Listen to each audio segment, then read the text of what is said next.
Seperti Abu Jahal, dia tetap dalam kekufuran. Apa sama dengan orang yang diberi hidayah, dengan orang iman? Ya jawabnya la yastawi, tidak sama. Nabi Muhammad sebelum diberi hidayah itu juga dalam keadaan dholalah. Wa wajadaka dholan fahada. Saya menjumpai kamu Muhammad orang yang tersesat, terus saya memberi hidayah pada kamu. Lah Abu Jahal, dia tetap dalam jahiliyah. Lah apa sama orang yang diberi hidayah dengan orang yang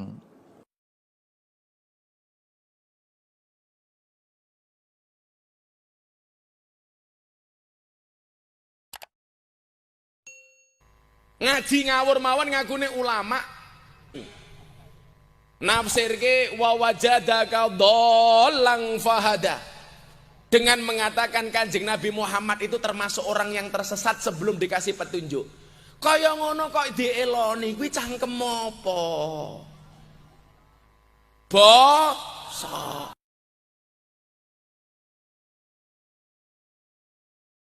Quran.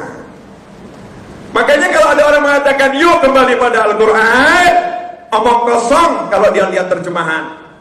Omong kosong kalau dia lihat terjemahan. Saya bisa buktikan betapa banyak terjemahan-terjemahan itu yang gak pas sesuai tafsirnya, gak pas sesuai tafsirnya, atau bahkan cuma satu tafsir yang dipakai, tafsir yang lain disingkirkan.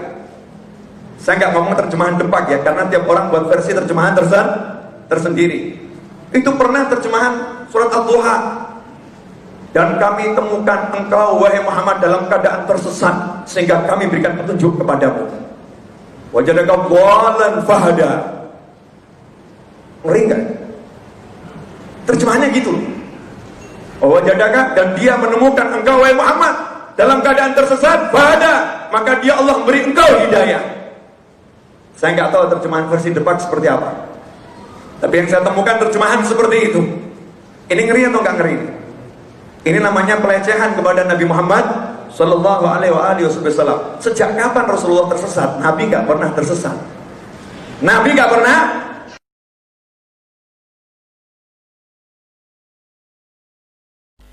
Kita itu harus selalu berpikiran Nabi Muhammad itu sangat besar dan sangat agung dalam pandangan kita.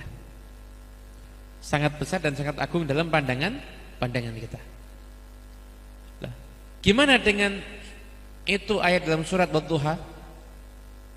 Wa wajadaka dhallan fahada, dan dia yang mendapati engkau dalam keadaan tersesat lalu dia memberimu petunjuk.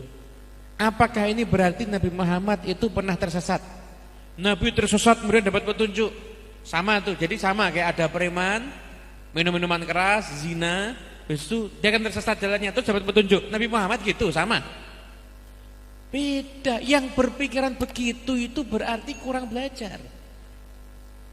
Makanya jangan cuma baca ayat ini tapi nggak ngerti tafsirnya. Terjemah itu nggak bisa mewakili tafsir. Ada hadis al-ma'u minal ma'i, air dari air. Terjemahnya apa? Air dari air. Apa maknanya? Nggak tahu. Wajib mandi ketika keluar air sperma. Nggak bisa kalau cuma pakai terjemah. Nah, jadi ini kita lihat pendapatnya ahli tafsir nih, biar kita hati-hati lisan kita kalau bicara tentang Nabi Muhammad SAW. Wa wajadaka dhallan, dan dia yang mendapatimu dhallan dalam keadaan tersesat. Apa maksudnya? Nih, dikatakan oleh mufassir Abu Hayyan Al-Andalusi dalam kitab tafsirnya Bahrul Muhit mengatakan, tidak mungkin kita mengarahkan ad-dhalal alladhi yuqabiluhul huda. Tidak bisa kita mengatakan Nabi Muhammad itu tersesat yang mana lawan itu ada petunjuk, enggak bisa. Kenapa? Li'annal anbiya ma'sumun min dzalik. Karena para nabi itu terjaga daripada yang seperti itu. Nah, kalau pendapat Abdullah bin Abbas, yang paling paham tafsir itu kan Abdullah bin Abbas, mengatakan apa? Huwa dhalaluhu wa huwa fi sigharihi fi syi'abi Makkah. Tsumma raddahu Allah ila jaddihi Abdul Muttalib. Yang dimaksud Nabi Muhammad tersesat itu apa? Nabi Muhammad ketika kecil di lereng-lereng di Mekah itu, kampung-kampung di jalan-jalan Mekah itu pernah tersesat. Kemudian setelah itu Allah kembalikan kepada kakek beliau Abdul Muthalib. Anak tersesat hilang kan banyak. Nabi Muhammad tempat tersesat tapi enggak hilang, dikembalikan oleh Allah kepada kakeknya. Ada juga yang pernah mengatakan bukan tersesat ketika di Mekah, tersesat ketika diasuh oleh yang menyusui beliau Sayyidatuna Halimah. Riwayat tafsir berikutnya ada yang mengatakan tersesat di jalan menuju Syam. Itu pernah Nabi Muhammad SAW itu tersesat. Tapi tidak bisa dimaknai beliau itu tersesat sehingga berbuat maksiat sehingga jauh daripada ridha Allah Subhanahu wa ta'ala. Ada juga ini yang ada di dalam kitab tafsirnya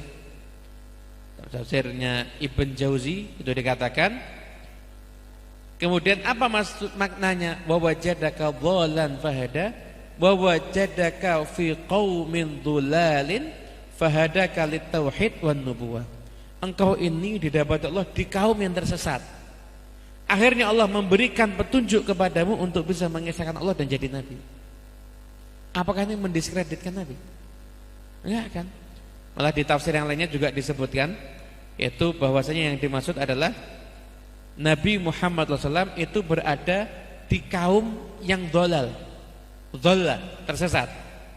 Fahada, dan Allah memberi petunjuk. Maksudnya apa? Allah memberi petunjuk kepada kaum itu lewat Nabi Muhammad SAW. Dan masih banyak sekali tafsir-tafsir yang intinya makna dhalla itu bukan tersesat seperti orang tersesat salah jalan, jalannya menuju neraka tersesat kemudian kembali ke jalan menuju surga, bukan begitu. Nabi Muhammad dari sebelum lahir namanya udah ditulis di atas pintu surga.